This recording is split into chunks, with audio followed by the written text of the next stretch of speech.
to the Quality of Life podcast. My name is Erin Olson, and I am a businesswoman and mother who has been studying personal growth for over 15 years. I've tried almost all of the habits and hacks out there. My goal is to use my real-life experience to show you which tricks and habits make the biggest changes to your quality of life with the least amount of time and energy on your part. We will cover everything from habits to hacks, fitness to family, and everything in between. Now, let's dive on into today's topic.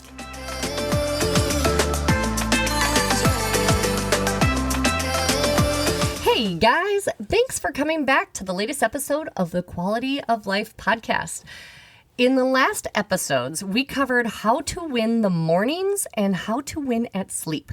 I hope that you are more rested today than yesterday.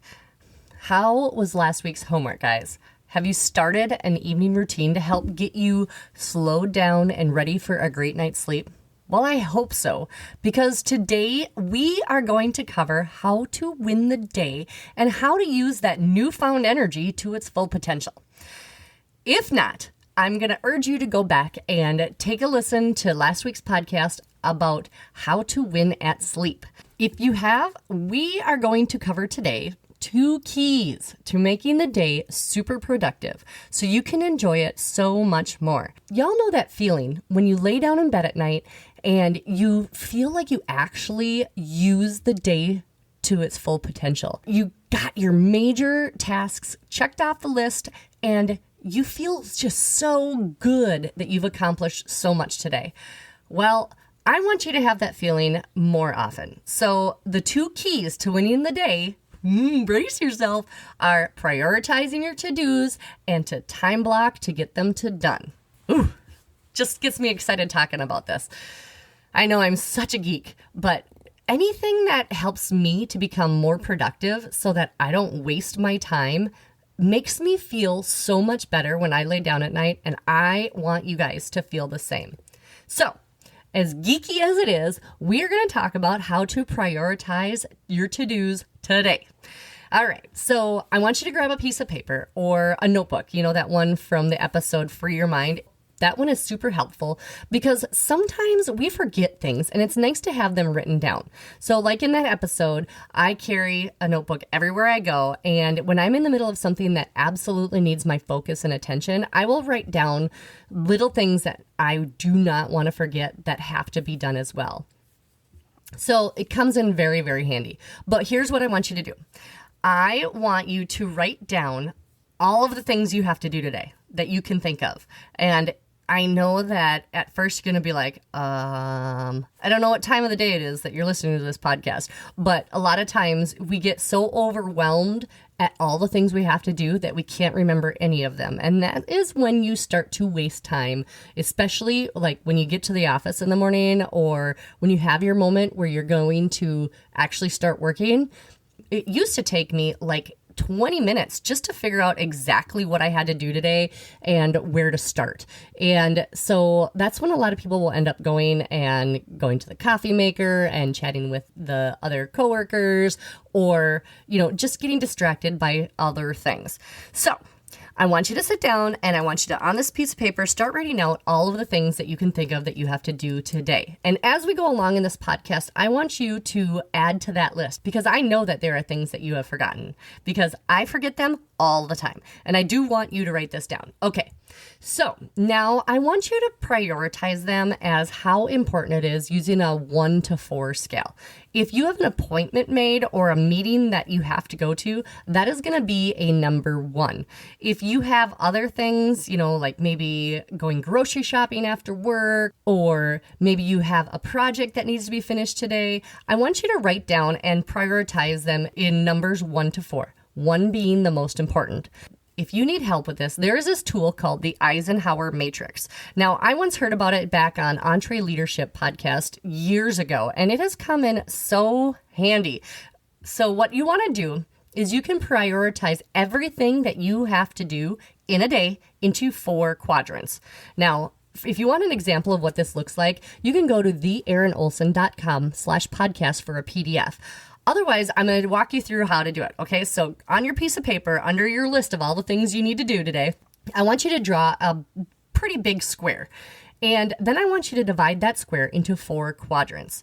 I want you to number the top left quadrant as number 1, the top right as number 2, the bottom left as number 3, and the bottom right as number 4. Okay, now I'm going to have you label these rows and columns, okay? So the first up and down column on the left is going to be urgent. The second one on the right is going to be labeled not urgent. Now, as far as the rows, the first row across is going to be labeled important. The bottom row is going to be labeled non-important or not important. Okay, so in this priority 4 square, everything that is important and urgent is going to go in square number 1. These are things that you must do today and you must do now, okay? So examples of this are things that have clear deadlines and consequences if you don't do it. So like picking up a kid from school that's sick. That you have to do, and it's kind of urgent. So that's a really good example of something that would go in square 1, something that would go in square 1 or be prioritized as a number 1. Another example would be like finishing a project or a proposal at work that's due today or tomorrow. A work crisis, some meetings that you have scheduled would definitely be labeled as a number 1. Crying babies, important phone calls, or even a kitchen fire. Those are all urgent and important. So those are all going to be marked as a number 1 or written in square number 1. Now, I want to caution you because we like to think that everything belongs here. But if everything is important, then nothing is important. Plus, it has to be your to-do. And there's a saying that I've heard many times that somebody has said to me, and at first I was offended, and then I realized how true it is. So listen to this saying and embed it in your brain, okay? Lack of planning on someone else's part does not create an emergency on your part. Okay, I want to read this again because this is how it was told to me. Lack of planning on your part does not create an emergency on my part. And yes, there are exceptions to this, but not as often as other people or we would like. So I want you to remember the saying because it's going to help free you from making other people's priorities your priority. Okay? All right, so in box number 2, these are things that are important, but not super urgent. These are things that we need to schedule. And when you start scheduling, then they become number 1s, okay? So hang with me here, okay? These are things that don't necessarily have a set deadline that usually will bring you closer to your goals. These can be super easy to procrastinate. Things like strategic planning. Those kind of meetings usually get put on the back burner and then you never really get together and plan your strategy for the future. Working on your goals. Networking is a great example of something that needs to be scheduled, but we tend to procrastinate it because nobody really enjoys networking, if we're completely honest. We like it when it happens in a very organic sense, but not when it's forced or scheduled. But we have to do it if we want to grow our companies or to just get more friends. Other things that are important but not urgent are like organizing your cabinets in your kitchen. Exercise is very important but not urgent. Another thing is like relationship building, working on either relationships at work or relationships at home. These are all things that are going to be labeled as number 2s or to go in the second quadrant on the top right. Now, things that would typically be labeled as a number 3 are not important, but they're urgent, okay? These are things that typically have deadlines, and these are things that, if possible, we should delegate. Now, if you don't know what it means to delegate, I'm going to let you in on something that is a secret to happiness, okay? And we've all probably heard the saying, delegate to celebrate, right? Well, delegating is giving the task to somebody else to complete, okay? We all know, if you're anything like me, you're kind of a control freak. And so an example of this would be like folding your laundry, okay? I know that my child could do it, but I don't like the way that it ends up in his room, so I would go and fold and put away his laundry the correct way. This is not a great use of my time, guys. If your child is able to put away their own laundry and it may not go the way you want it to, you got to let go because That's going to free you up to do so much more. And who doesn't need help climbing out of the mound of laundry that needs to be folded and put away, okay? Like I said, this is where other people's urgent needs should not automatically become your emergency. These are things that don't necessarily have to be done by you. Examples of this would be like most emails or messages, especially work-related. These don't necessarily have to be done by you. Most meetings that workplaces have are just gross misuses of time, in my opinion. If you don't have a clear objective and intention with each meeting of things that have to be done in order to move on in the day, I don't think that meeting deserves any time. So if there's a way that you can help either delegate that or maybe just don't make it to the meeting and figure out another use of your time, that would be better. That's a good thing. Busy work is something that we all do. But it's like that laundry. It's not something that you necessarily have to do. If you can delegate that to somebody else, yes, do it. Weekly status updates, those are great put into an email or something. We used to have base camp at our work, and that's a place where you can put your weekly status updates, like what are people working on and where the projects are. And that's a great thing to do where we don't need to get together or make a phone call to get up to date on everybody else's status, okay? Responding to vendor emails, reviewing customer feedback, scheduling meetings, lengthy phone calls. Okay, so we all know we have that one person that every phone call we make is going to be at least an hour of our life we're not going to get back. And it's a lot of time about nothing. So a long time ago, I adopted shortening my phone calls, if at all possible, and having something to do later. You know, there are some people where you should listen to them and talk to them because this is how you have a relationship. Friends, mothers, fathers, family, husbands, if they're into talking length, those things are worth your time. But other phone calls where people just go on and on and on and talk circles, those we need to nip right in the bud so that those conversations don't swallow up huge time. Another thing that is almost always going to be in this bucket is colleague interruptions. Hey, you know, the knock on the door that's going to suck some time from your schedule. And I used to be very, very, very susceptible to this. Okay, I'm not going to lie. I used to have this sign that I printed out that said, please leave me alone to work. I have lots to do and I am easily distracted. Okay, there's a whole bunch of memes on the internet about this, but it is honest that I have a lot of work to do and I need you guys to value my time and my ability to get it done. So a lot of times I would hang this on my door or on my desk or on my chair or something so that I could get my crap done. And it's the only way it would happen because I get distracted so easily. All right, so now we're down to box number 4 on the bottom right. These are things that are not important and not urgent. And everything that's on your list that falls into this category should be marked as number 4. Now, I'm going to tell you that these probably didn't even make your list, but these are probably things that if you did that time tracker a couple weeks ago, you would see that you spent time doing this.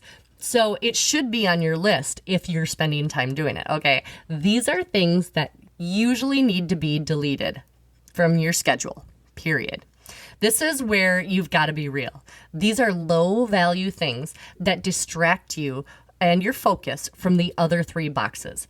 These are things that make you feel worse or like you lost that time forever. Some examples of this are gossip. Okay, enough said there. And all social media, unless you're creating it. That is a totally different thing.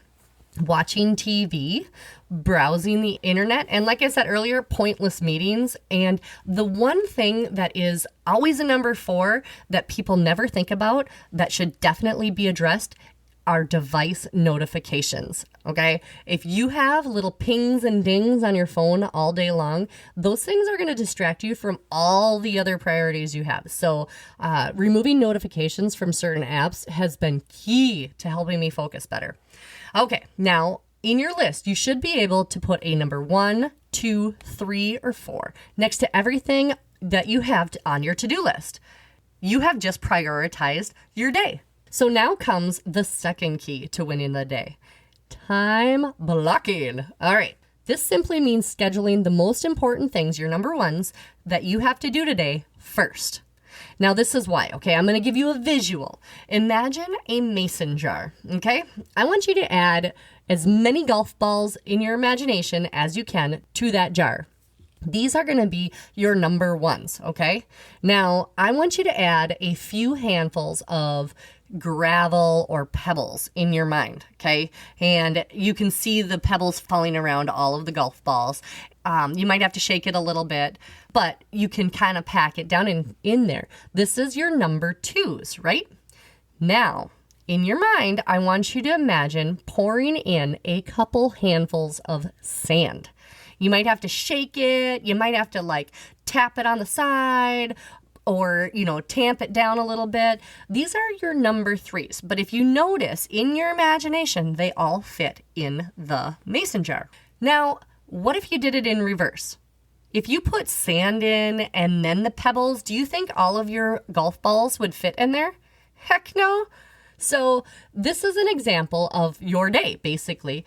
You want to get the most important and usually the most frustrating or most difficult things done first. Then the rest of the day will fit in as it can, or it can be moved to tomorrow's list. You're not going to finish your list, and that's where you'll be scheduling things tomorrow, okay? So time blocking is just scheduling your day so you can have laser focus to do the most important tasks. This creates a productivity like nothing else, okay? After reading the High Performance Habits book by Brendon Burchard, he did a study that even the world's most high performers in business and sports and education, these people, their focus is only good for about 50 minutes a time. So then they have to take a break.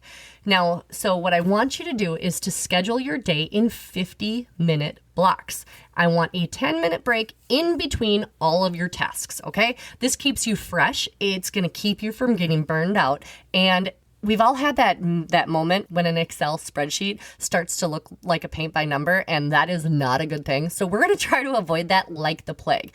This also keeps you from getting to the point where you're just pushing through to get done.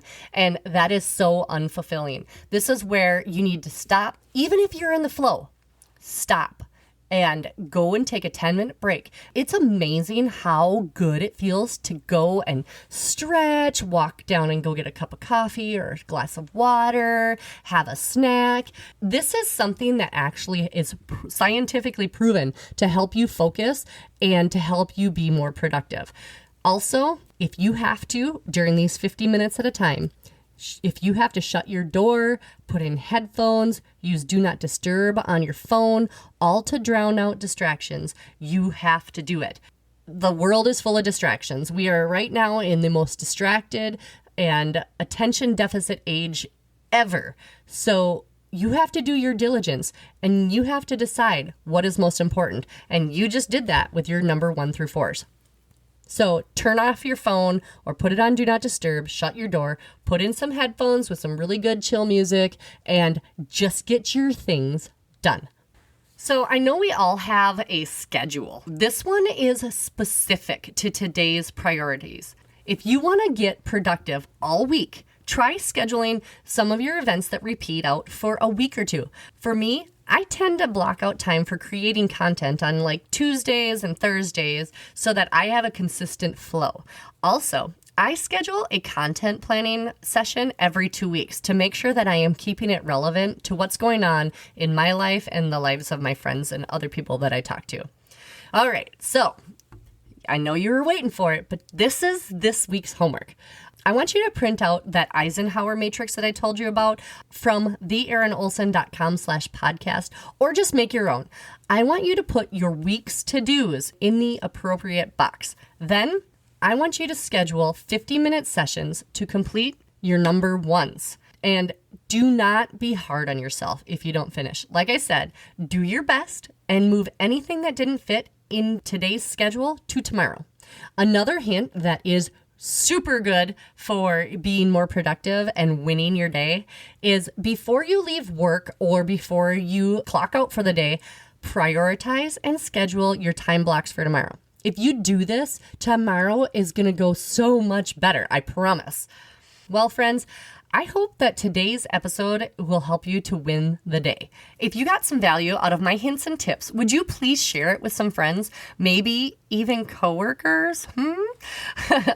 Also, if you want more information and to stay up to date on all of my content, will you please go to theerinolson.com and sign up for my email newsletter? It's a great way to keep in touch with me. Plus, it'll give you access. So if you have ideas for future shows, you can email me or reply to any of those emails, and I will be the one reading them. So please sign up for my email newsletter. All right, guys. Well, thank you so much for listening, and I will see you next week on the Quality of Life podcast. See ya.